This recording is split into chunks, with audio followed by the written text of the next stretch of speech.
যে ব্যক্তি মায়ের কথা শুনে না, তার জন্য আমির বুজুর্গের দোয়া আল্লাহর কাছে কবুল হবে না। এই জন্য মা বাবার কথা শোনার দরকার আছে না নাই? যুবক ভাইয়েরা, কখনো মায়ের সাথে বেয়াদবি করা যাবে না। আপনার অনেকের বাবা হয়তো চলে গিয়েছে, হয়তো মা রয়েছে, মাকে হয়তো আমরা মূল্যায়ন করছেন না, এটা করা যাবে না।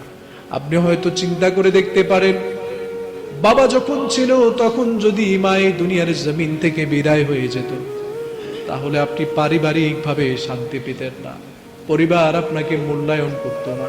ওয়াল্লাহি বলছি, আপনি যদি বাড়ি যান, বাড়ি থেকে আসার সময় আপনার মা আপনাকে অনেক দূর পর্যন্ত এগিয়ে নেয়, সন্তান তুমি ভালো থেকো।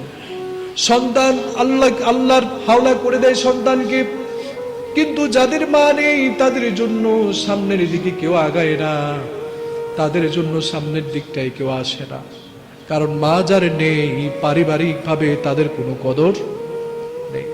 যতবার বাড়ি যায় মা আমাকে এগিয়ে দেয়, যতবার বাড়ি যায় সুন্দর মতো খাইয়ে দেয়, এরপরে ঠিক মতো খেয়েছি কিনা, আবার এসেছে কিনা ফোন দেয়। মা যখন মারা যাবে, যাদের মা মারা গিয়েছে তারা হয়তো টের পেয়েছে যে মা যখন মারা গিয়েছে কেউ আর ফোন দেয়নি যে ঠিক মতো এসে পৌঁছেছে কিনা। যাদের মা মারা গিয়েছে তাদেরকে এগিয়ে দেওয়ার মতো কেউ আর থাকবে না। পারিবারিকভাবে তারা কি হয়ে যাবে?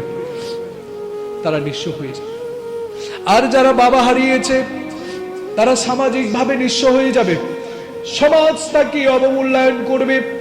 বাবার কাছে কিছু না থাকতে পারে, সম্পদ না থাকতে পারে, অর্থ না থাকতে পারে, আপনাকে হয়তো কিছু দিয়ে বোঝাতে পারবে না, কিন্তু ওয়াল্লাহি যারা বাবাকে কষ্ট দেন, আজকে শুনে রাখেন, বাবা যদি হারান তাহলে বুঝবেন কত ধারে কত চাল।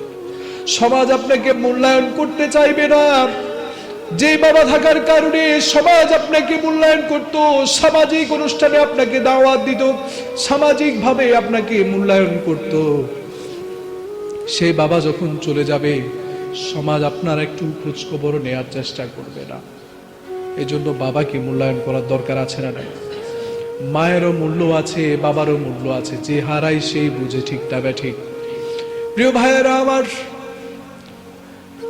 শেখ হাসান বসরি রহমতুল্লাহি আলাইহি যখন বললেন যে মায়ের কথা শুনে না, তার কথাও আমি শুনতে রাজি নই, তখন সেই ছেলেটি বলল, বাবাকে নিয়ে যাও, আর কারো বদদুয়া আমি সহ্য করতে পারবো না। মা তাড়াতাড়ি করে তাকে বাড়ি নিয়ে গেল। বাড়ি নিয়ে যাওয়ার পরে সন্তান মাকে ওসিয়ত করলো, গো মা, আপনি তো আমার জনম দুঃখিনী মা, আমাকে মাফ করবে না যতক্ষণ, আল্লাহ আমাকে মাফ করবে না যতক্ষণ না আপনি আমাকে মাফ করেন। মা, তুমি আমাকে মাফ করে দিও, তোমার অনেক অবাধ্য হয়েছি, তোমার অবাধ্য সন্তান আমি। এই জন্য মা, তখন আপনি যত কিছু করেন না কেন, মায়ের পায়ের নিচে সন্তানের বেহেশত, এটা রাসূল আপনি এমনি বলেন নাই। মায়ের পা যখন কেউ ধরে ফেলে তখন মা মাপ না করে আর কিছুই করতে পারেন না।